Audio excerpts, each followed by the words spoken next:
आज का जो मुद्दा और मकसद है आप साथियों को यहाँ बुलाने का, हमने फैसला लिया क्योंकि अच्छा दिन था गांधी जयंती के दिवस पे, जहाँ पर पूरा देश जो है, पूरा देश क्या पूरा वर्ल्ड आज महात्मा गांधी का दिन मना रहा है। और हमें आज के दिन को लेकर जो पाथ्स, जो रास्ते दिखाए गांधी जी ने, उनको लेके चलना पड़ेगा। लेकिन उसके साथ साथ बड़ी दुख की बात आती है कि जब हम कुछ सेक्शंस को लेकर चलते हैं जम्मू एंड कश्मीर में, जब तक कि जहाँ तक 3 राज्यपाल, अभी तक 2 तो चेंज हो गए और नए राज्यपाल जी आए हैं, अभी पता नहीं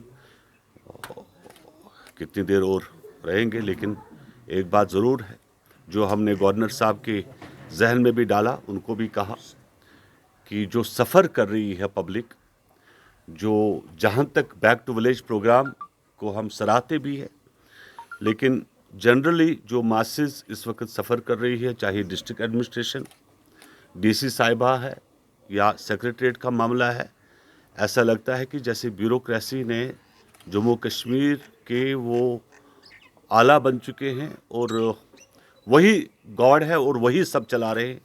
और सबसे बड़ा सबक जो है गांधी जी का, हमें ब्यूरोक्रेसी को पढ़ाना पड़ेगा।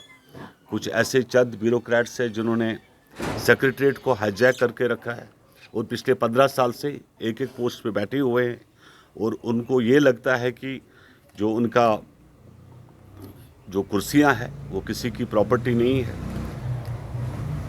और जो डिस्क्रिमिनेशन पब्लिक के साथ, आप काफ़ी सारी चीज़ें नहीं कर सकते, करप्शन नहीं कर सकते, नेपोटिज्म नहीं चलेगा।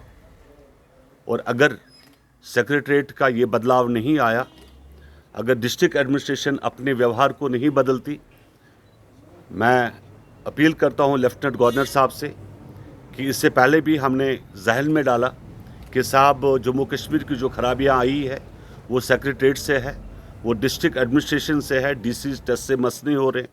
आवाम जो है सुबह से लेकर शाम तक दरफदर होती है उनके दफ्तरों के बाहर, और डीसी साहिबा मुलाकात जो है, जहाँ तक कि गवर्नर साहब ने नए रूल्स निकाले कि मॉर्निंग 11 से लेकर 10 से 11 तक और शाम को 3 से 5 तक जो आवाम से डीसी साहिबा मिले, गवर्नर साहब एक दफ़ा देखे क्या उसके ऊपर डीसी साहब अपना प्रैक्टिकली अमल करते हैं। कोई डिस्ट्रिक्ट ऐसा नहीं है जहाँ से कंप्लेंट्स हमें नहीं मिलती, कि डीसी साहब नहीं मिलते। अनंतनाग की मैं बात करूँ, बारामूला की बात करूँ, कुपवारा की बात करूँ, और उसी तरीके से कुछ ऐसे चंद ब्यूरोक्रेट्स हैं जिन्होंने सेक्रेटरीट को भी हाईजैक करके रखा है और इनको मूव करना बहुत ज़रूरी है। सेक्रेटरीट का रिशफल हो और ऐसे लोगों को फटोफट ऊंचे पोस्टों से हटाया जाए जो करप्ट प्रैक्टिस और नेपोटिज्म चलाते हैं। उन लोगों को सेक्रेटरीट का बाहर का दरवाज़ा दिखाया जाए। अगर ऐसा नहीं होता है, जेडीयू सड़कों पर भी आएगी और प्रोटेस्ट करने के लिए भी हम लोग तैयार हैं। Thank you. कि मैं हिंदू मुस्लिम की बात नहीं करूंगा, मैं यही कहूँगा कि नेपोटिज्म मैंने कहा, करप्शन मैंने कहा। अब जो आदमी पढ़ेगा, जो आगे बढ़ेगा, वो कुर्सियों पर पहुंचेगा।